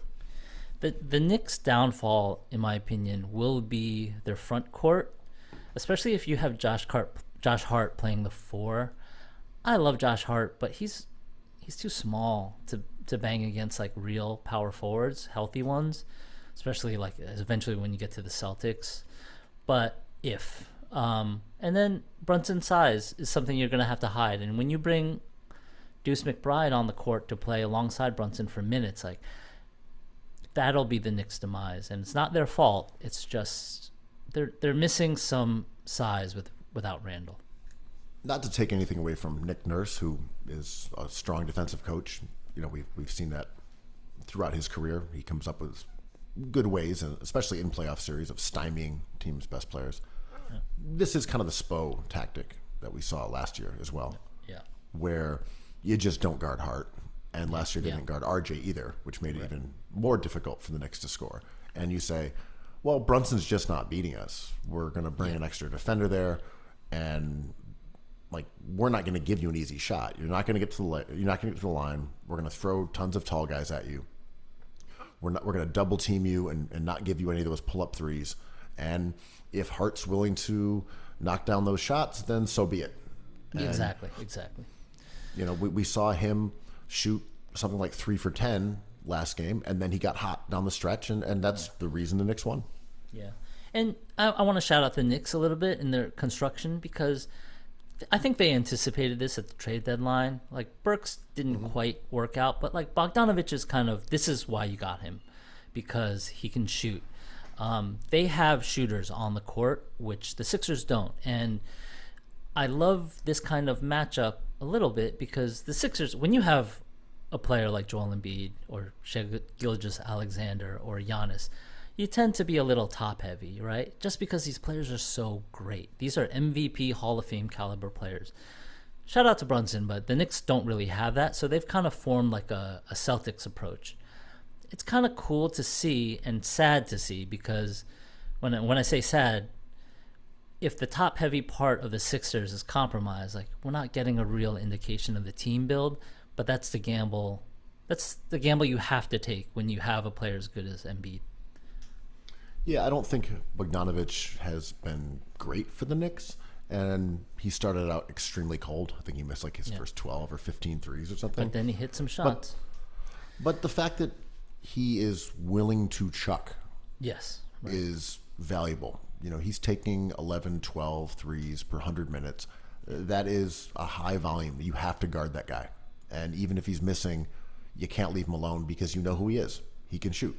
And I think this is Tibbs, right? Being like, fire. You're on the court to fire. Keep shooting. Yeah, and that's what DiVincenzo does. If they're open, they're supposed to take threes. They let it rip. Philly just doesn't have those guys other than Maxey, I guess. What the fuck is Buddy Hield doing on the team? Like, he's supposed to be the guy, right? Like, just let it fly. I don't know. Yeah, I wish they had Covington. He would have been really helpful this series too. He's so old though, man. Like 5 Sure. years ago. I just mean as a guy who does let threes go, and you could put it to 4 to give you a little rebounding and rim protection. Now that Joe can't really move.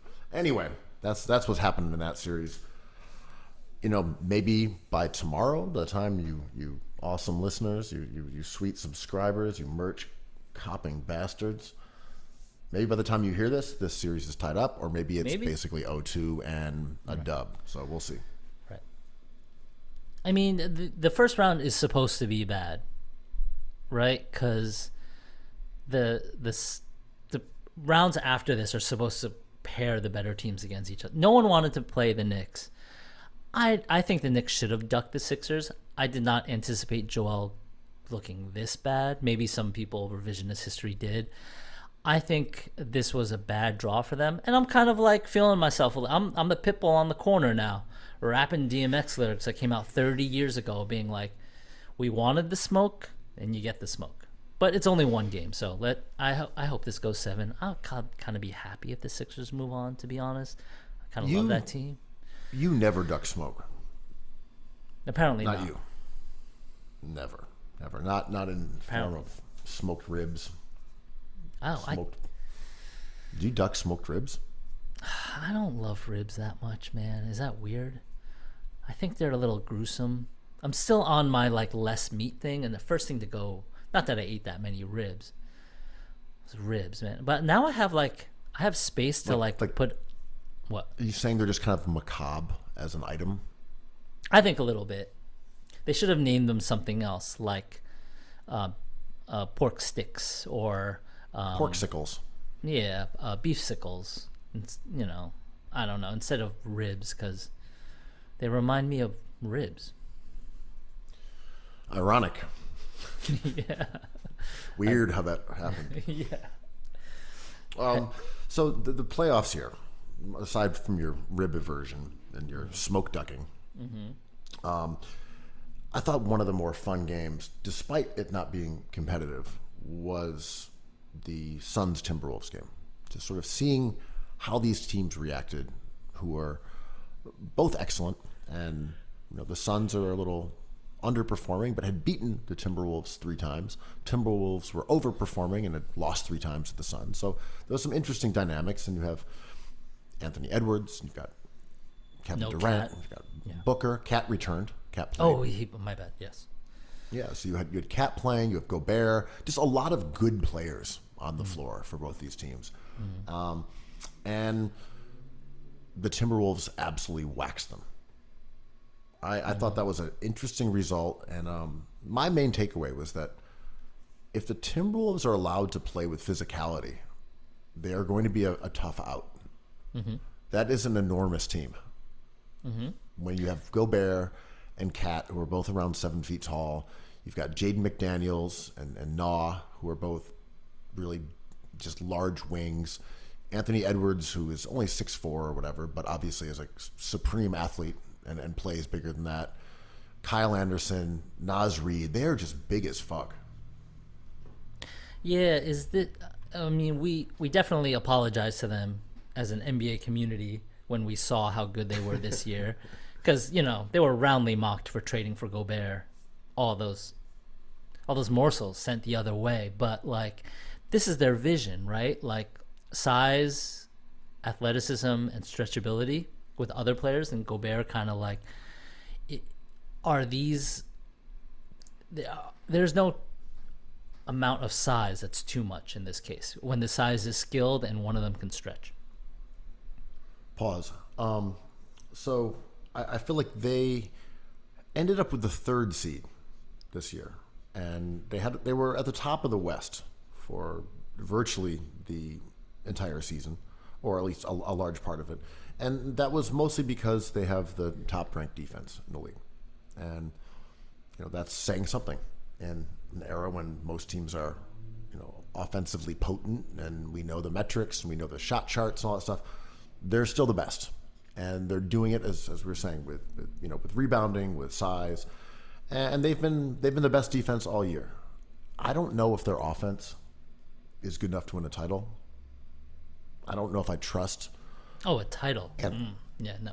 Well, right. I mean, you got to go through Denver. You got to go through good teams. I don't know that their offense is good enough to do it, and I'm only giving the caveat here is that if Anthony Edwards can go on one of those just young guy LeBron style heaters in terms of being a scorer, they got a shot. They got a puncher's chance if he can do that. Yeah, maybe. The delicious moment was Anthony Edwards talking shit to Durant, right? He called him old, called him a bunch of stuff. A lot of various bombs were dropped on Durant. And Durant was laughing, right? And this was kind of, I'm reluctant to call it a changing of any guard, because Durant's still awesome, but Durant is as long in the tooth as Obi Toppin is, or Buddy Hield, and he acknowledged it in such a delightful way. I thought, like laughing, being like, it's public knowledge that Edwards' favorite player is Kevin Durant, and I thought it was thrilling. And I love the disregard Edwards has for like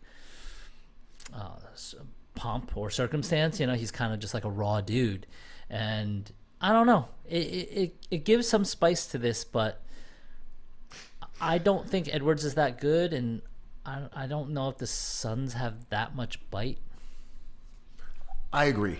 And that's my thing with Edwards. I think overall, we know what an explosive athlete he is. We know he's capable of scoring in bunches. You know, like we know he's got great footwork and he can shoot. He can do all these things. And I hear people all the time say, well, you know, he's a top 5 player. And I'm like, No. well, he definitely isn't. No, like definitely not. He absolutely is not. Yeah. I'm only saying that in a team that's built in the way that they are, which is defense first, rebounding, and the ability to really smother most teams' attacks. If Ant can really show that growth as a scorer, and then they have a chance. I don't think he's going to be that kind of facilitator because he just isn't. I don't think he's going to be hyper efficient because he just generally isn't. But if he can be that guy who goes out there when the game slows down, when the game becomes gross and shitty, and he can go out there and just be like, all right, I got us for 40% of our points today. Right. And He's not a grinder. I think I think Minnesota has a shot with that. I believed in them last year, and I was definitely wrong in the way they got annihilated by Denver. I thought they had a shot in that too. So I'm saying I've got a history of being unfulfilled as a Timberwolves believer. So we'll see. I mean, and I'm not even an Ant guy either. I think he's fun and he's the coolest. That clip you described, I didn't even have to read the text. I knew what he said. Oh, of course. Yeah. I mean, even like seeing his mouth, I'm like, I wonder what Ant was saying. I'm like, I know what fucking Ant said. The F-bomb number 5 degrees away from the F-bomb you're thinking of. I don't know, man. I love that gamesmanship. The Suns were supposed to have the season, and like some nerds were already on their soapbox being like, Beal does not constitute like the third of a big three. Like he's not that type of player anymore, or maybe he never was. And the debate with how good or bad Beal has been as a superstar goes way back to like when he was paired up with John Wall. I don't love the Suns. I find their strategy kind of like uninteresting, but the raw talent is still there, and like they're 6 playing the 3. Minnesota's favored to win, but like seeing Durant, Booker, maybe just Durant and Booker leave in the first round is going to be jarring, right? Yeah, and I think a lot matters on how the games are refereed. God, it was don't get pretty started clear. on that. Yeah. It was just pretty clear that the Timberwolves' defense, physicality, size really bothered Booker. And he would drive, and there was contact that he, presumes he's going to the line for, and he wasn't. And I'm not saying those were fouls that weren't called. It was just contact. Right. He drives. Jaden McDaniels is sliding right along with him. He goes into his chest, kind of throws a shot up, no whistle. And he's like, come on, man. I looked at that play. I said, that's not a foul. Right. But I felt like that was a lot going on, where Booker I'm not saying he's soft. He's kind of a finesse player, though. And he lives at the line for sure. Yeah, he just was not able to generate those foul calls or get to the places he wanted because of the threat of foul calls that he typically does, and I thought it really messed up his game. He did not look good. There's the Jonte Porter thing, but there is like the changing in refereeing in the NBA that the NBA front office copped to that is not talked about enough. If they're not going to call these fouls that they were calling before in order to preserve whatever, pick your poison, legacy, interest with the fans, closer games, whatever your desired effect is, some of these players like Devin Booker have to change the way they play. And if they're not being informed that this is like a wholesale cultural move, then like they're gonna have to figure it out in real time. And I can imagine Booker being like, well, this is the playoffs, they're gonna call contact. I butter my bread with contact, and this is the postseason, so they're not gonna screw me on this. I'm a superstar. Him figuring this out in real time is like annoying. Like, I want all these guys to be like ready to go, knowing the rules. I mean, well, you know, he's been part of teams that made finals runs in the past. You know, like that's part of how the playoffs are typically judged, and that we say like, well, they let more stuff go. Mm-hmm. That may be true or not. You know, I don't know how fewer fouls there are proportionally than the regular season. We know pace goes down, we know scoring goes down, but it's hard to know why exactly. Part of it's just that, you know, there's better defenses in the league and whatever. But again, Booker, yeah, fear. There's just fear. It's the fear factor. Right, because there's the preconception that recklessness and playing downhill is not using the clock correctly. Right. Coaches want to micromanage more. They call more timeouts, things like that. Totally. But, you know, like the coach is over there sucking on a beef sickle. He's not going to let you get downhill, Andrew. A pork pop. On the TO. Yeah. Blah. And you smoke them? Get out of here. Any other series that have gotten your attention? Because we could also talk. You mentioned Jonte Porter. We could talk a little about that, but I want to mention the double agent. More pressing. Right. I just want to mention the double agent because I teased that a little bit. Caleb Martin, working for the BMM maybe, because they know he listened to Cookies Hoops and he knows that the on-off statistics with Jason Tatum and the Celtics, they might be better without him on the court. So if you were going to take out any player, headhunt any player on the Celtics, you go for Porzingis or White. Not Jason Tatum. I smell a rat in Baltazar. Yeah, the main thing that you have to do is protect Jaylen Brown at all costs. Like, do not let that guy get off the court. So maybe the idea was that if you injure Tatum, Jaylen Brown will have to play more minutes. You know what I mean? It's a little, it's a little judo move, if you will. There's a reason why you don't go after the most injury-prone guy on the team, because he's also kind of the best. KP. Right. It's like, you know, Jaylen Brown. Well, they are 8 points per 100 possessions worse with Jaylen Brown on the court. He's got to be out there. Now Tatum, they're only 1 point worse. You know what I mean? But with him on the court, stay away from Sam Hauser. Larry Bird, number 2. There was the finalists for the NBA awards dropped this weekend, and I think I was shocked not to see Bogdan Bogdanovic on the 6-man list. He is the winner to me, but whatever. 6-man sucks.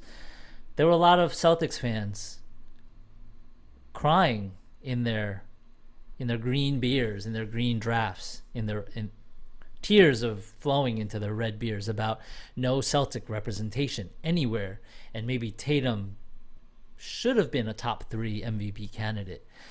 But who are you going to take out? Even Giannis fans being like, shouldn't Giannis be there? Like, you can't take SGA out. Like, and Doncic came on too strong at the end. Yeah, Giannis actually probably had, maybe, I don't know, maybe the second best season after Jokic, or maybe even the best, like just numbers wise. Giannis was outrageous this year. But numbers wise, he's right there with SGA. SGA was a menace this year. I believe they're like whatever umbrella, all encompassing numbers like BPM. I know, but they were comparable. If you had Giannis in there instead of SGA, I wouldn't have been mad. But you can't really take SGA out that quickly. I agree. I think they got the correct 3 guys. I'm only just saying, just respect to Giannis, because he did have like maybe the best year of his career. He was just outrageously good. But the Bucks were a disappointment, and he ended up getting hurt down the stretch and so forth. But he was really good. I think that they got the right three, in my opinion. We discussed last week, Tatum was not really an option in terms of any legitimate argument for MVP. Yeah. It just was not. And these three guys, I think, were probably 1, 2, and 3. Giannis, Brunson is 4 and 5, in my opinion. But they got the right three. You got Brunson high. Brunson made a surge at the end. I'll admit that. I had him top 15 in his last 4 weeks. I'm just undeniable fucking baller here. Yeah, I'm not talking about best players. I'm talking about MVP this season, whatever that criteria is, right? It's your mix of counting stats and advanced metrics and impact stats and the narrative and the story and team success. It's it's a real goulash, Andrew. But then what about the Celtics? Because Leprechauns have a gripe here, right? Because Tatum had a great year. He is certainly a top 10 to 15 player. That's amazing, right? His team had no troubles. Finished, I think, started number 1, ended number 1. They've held that position. They took care of business.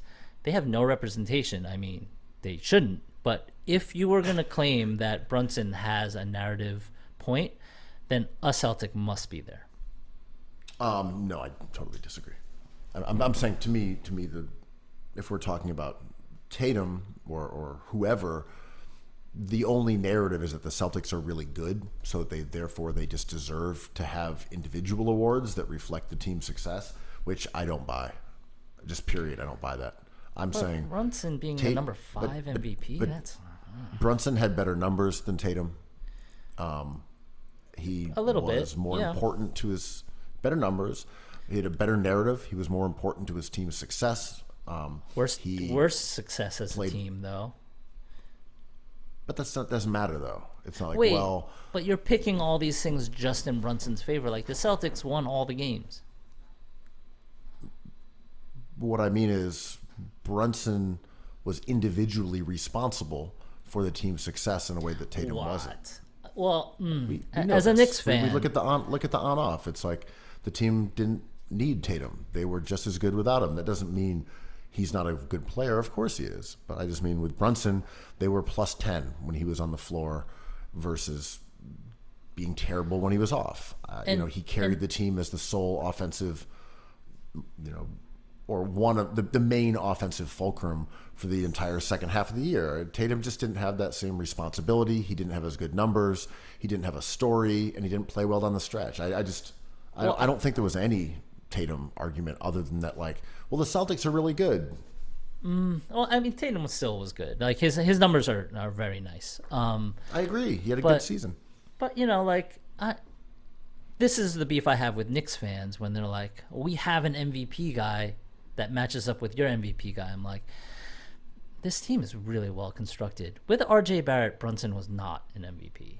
And he was good, no doubt. But as soon as they made a few moves and Dante's role changed and you got RJ off the team and this team kind of started flourishing, and OG Anunoby and Brunson really flourished. And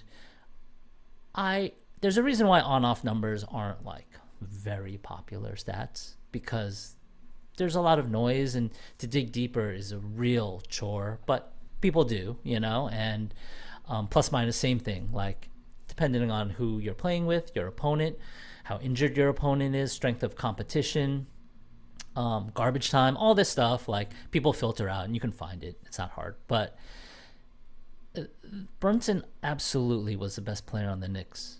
But Dante was an all-star, in my opinion, in the second half. If there was an end-of-season all-star, he ended up with a BPM that is pretty nice. And Josh Hart kind of had moments in that stretch. That was a well-constructed team that's more similar to the Celtics than the Sixers. Yeah, I think that's true. Yeah, my main thing is not that Brunson is a top 5 player. I don't think he is. I'm mostly saying that when you look at the different vectors here, which are, you're just your points, your assists, your percentages. You look at your impact stats and your on-off. You look at the story. Like, what are you doing? What's the role? What's your responsibility? What did you do to earn, the title of MVP? Like, did you go out there and like get it done? And these are like ranging from advanced analytics to the most boomerized, criteria. Well, fatigue sucks, Were you right? were you a dog? Right. Was Brunson a dog? Like, well, he was a dog. He gets dog credit. He was Or- Marmaduke. Or that doesn't even matter. It's just fatigue, right? If you were a dog like Giannis, and you were kind of the biggest dog, the dukest dog Giannis has ever been, but you're just tired of thinking about Giannis, and it's got to be SGA because he kind of came out of nowhere-ish. And, like, this is his time to shine.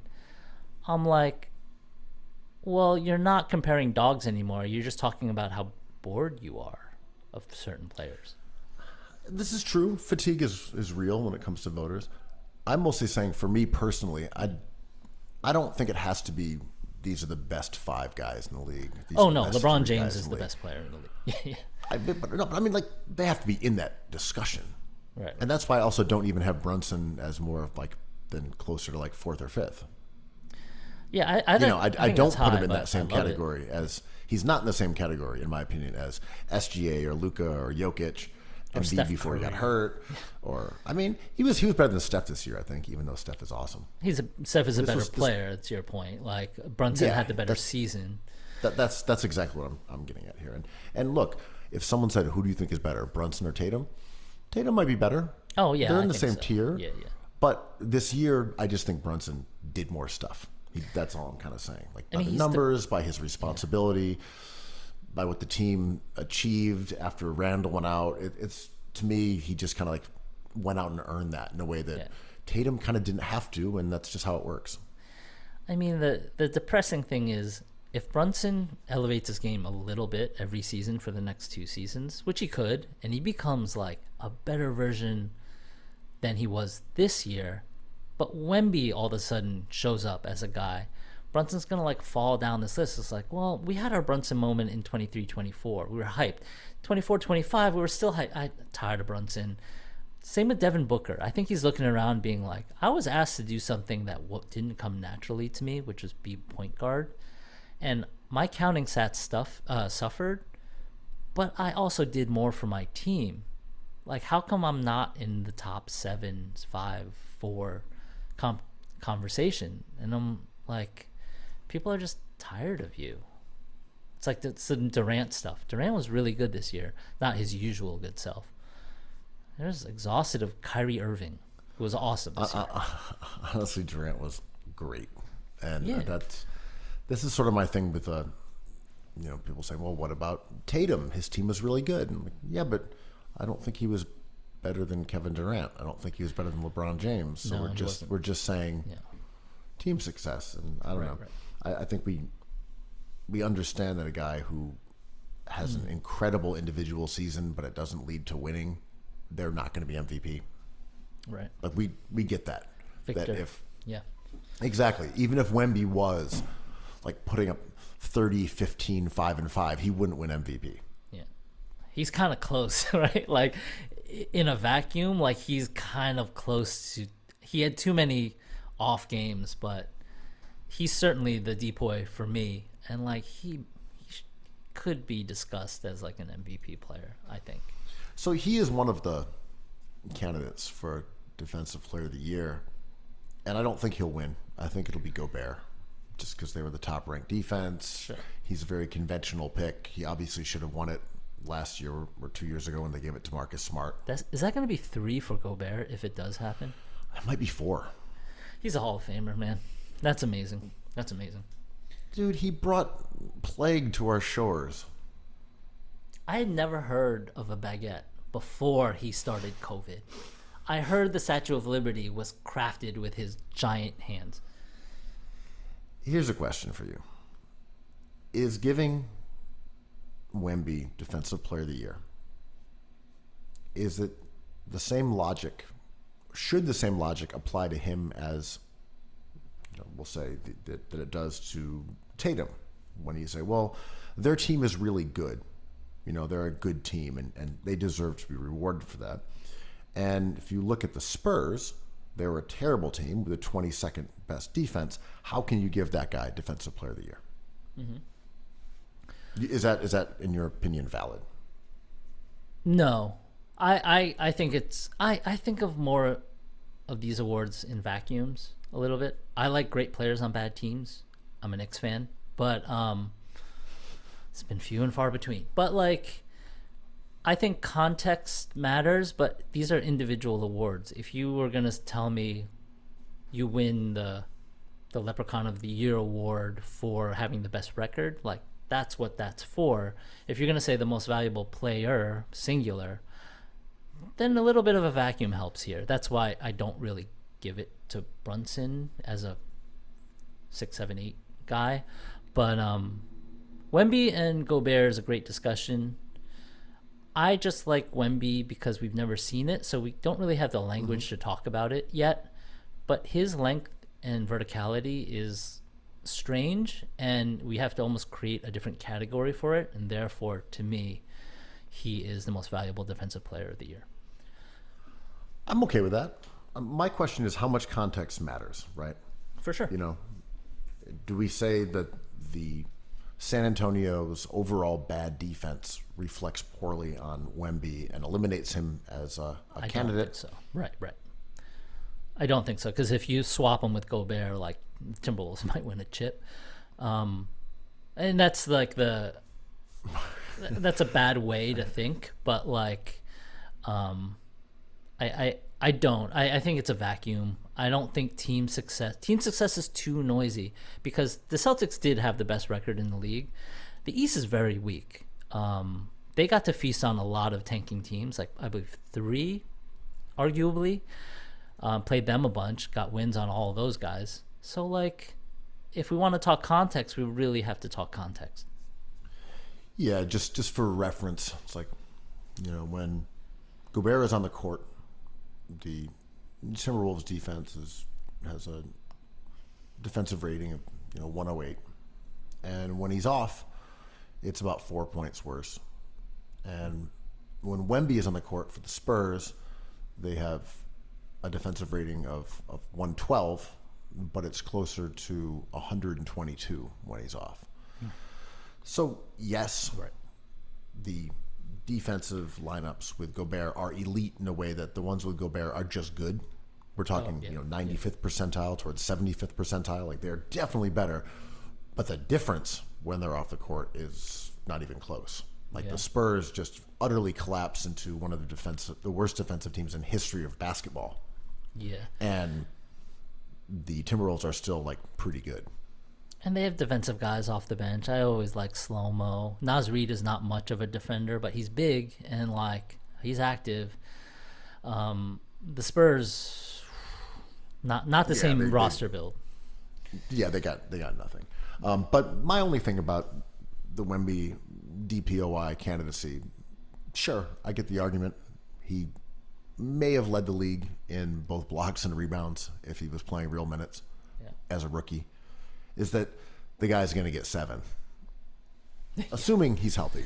Well, he's going to get he might get 10 DPOI awards. It's just going to be a landslide for the next decade if he can stay healthy.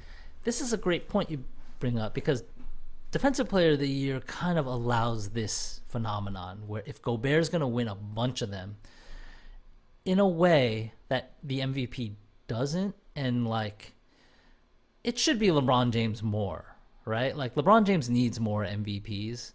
And this is the fatigue conversation again. Like, Jokic should be on his 4th. But he got one rightfully taken by a great, great player. Joel Embiid is a great ambassador for that award. But in my opinion, it should have gone to Jokic. We would allow that for Wemby as a defensive player, but never as an MVP, right?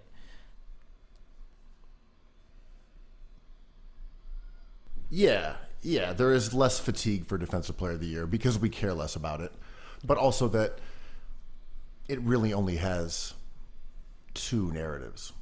There aren't as many moving parts. It's like, were you healthy? Were you good on defense? Was your team defense good? Are you a big? That's it. Yeah. Yeah. Right. Are you a big guy? Did you block some shots? Or did you protect play the for the Celtics? Right. Unless you That's play it. for the Celtics, you got to be a big. Were you playing in Boston? Okay, great argument. DPOY. Right. But yeah, and MVP has all these moving parts, and people view it differently, and all the way that we just described. There's stats, there's advanced stats, there's your team success, there's the narrative, There's interest. Yeah. There's storyline. and I think that's what makes it fun. And I feel like we've kind of arrived at the same place where we know there are these variables, and it just kind of has to be two criteria. Are you definitely one of the best players in the league, and is your team good? And the rest, Yeah. as long as you fit those categories, we can argue about the other nuances, or you can judge however you want it. But like, is your team good, and are you arguably the best player in the league? For the heads, I know this is not a popular idea, but if you were really invested in it like we are, I want like a mock and a big board. I want like LeBron James is our MVP on the big board, but on the mock or the way the draft happens, it's Jokic. You know, something like that. I mean, Jokic might be both, but it's like, here are the best players in the league, but here's the MVPs of this season. It's confusing as hell, but like I would love that. I mean, that's kind of what I was getting at with Brunson. I was like, I think on like the big board of best players in the league, Over LeBron. maybe he's 15. MVP, yeah, I'll give him 5. Yeah. Like Right. the stars aligned for an MVP campaign for him. Even if I don't think, he doesn't rebound, he's not much of a defensive player. The Bucks doesn't gave protect him the rim. number 2 seed. Yeah. No, there's a lot of stuff that he doesn't do on the court, but in his role for the Knicks, great year, had a great, like, one of the better like Knicks seasons in a long time, and in many ways kind of did like the Melo thing, I know they're different styles of players, but that's kind of what Melo did that year when they were awesome. He just got a shit ton of buckets, and they won a lot of games. But I kind of want to talk about one of his skills that I find so impressive is his ability to work the fans and the media. And did you see God. that? It's amazing. Panderer, the panderer in chief. Oh my God, that Players Tribune article. I'm just like, what is this bullshit? This is genius. He was like, my heart has always been with the Knicks. We had a tough time, but somehow we prevailed. And I don't want to credit myself. It's my team. It's you, the fan, that I'm playing for. I'm like, yo, this guy's a Nepo baby through and through, man. Andrew, a lot of people say, well, you guys make the perfect pod. And, most people credit me with that. Some people, a slim. A bunch of Asians. 2 or 3 Asians. Shout out to Pablo. Yeah, and some people credit you. Look, there's no right or wrong answer here. Right.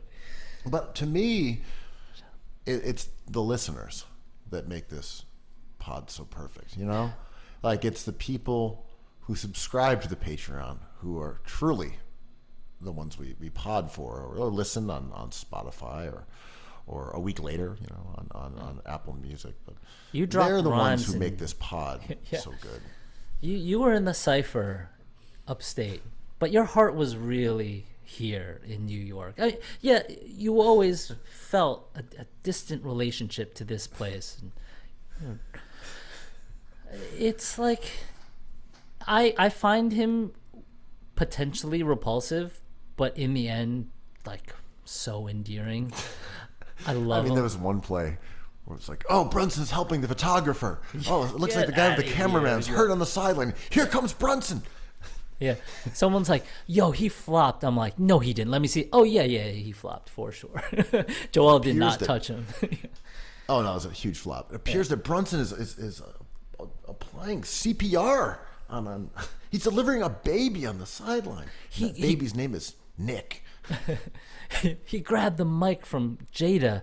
Well, he found Jim Jones and is humiliating him in the Garden. King shit. But like, He's just a human chopped cheese.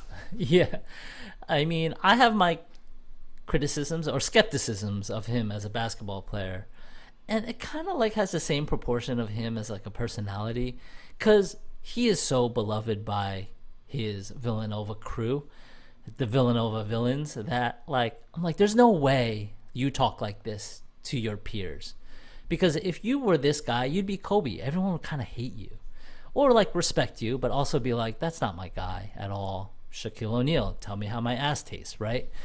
And he is so beloved by his teammates. I'm like, oh, he's giving us one version of himself, and another version of him in the locker room, I bet you is lovable as hell. I mean, I think one of the major benefits of having those Villanova guys, besides them being good players, and is and having them be friends is, I think, helpful. Maybe a little overrated, in terms of how guys play together. I think being buddies with your teammates is a nice perk, and it may make people less selfish or whatever. Just having the sense of humor, where if someone, it's a long season, yeah, exactly, and you think someone's taking shots they shouldn't be taking. If it's their friend, it's easier to be like, "Hey, dude, what are you doing?" And they can get the point without it being offended. There are certainly benefits to having that kind of relationship with the guys you're on the floor with. I think that's totally true. But I think it's a good recruiting tool also. And when they are there joking with each other and winning games, it is a totally different vibe, for lack of a better word, in the way that the Knicks are being presented, where this definitely looks like a team that could recruit a Paul George if he wanted to come there, or another star, or an Embiid, or whoever. You could say, well, look, man, these guys they're having fun. They're winning games. I kind of want to be part of that. Like, look, you see Mikal Bridges there, looking like the SpongeBob meme of the guy staring through grates down at his friends playing, and you just see him wishing he was part of this. And I think there's something palpable there, where it's the Garden, the Knicks are successful, and credit to Leon Rose and whatever members of the other team we want to credit, Gershon Rosas, but the combination of the cultural change, which is always sort of seen as bullshit, they have made it convincing. Your favorite dude on the internet, Nate Silver, was like, look at the success of the Knicks, the Rangers, and the Sphere. Can we say James Dolan is crushing it? I'm like, no, not at all, man. Like, he lucked into all this stuff. I have no doubt that Leon Rose, he gave Leon Rose the wheel.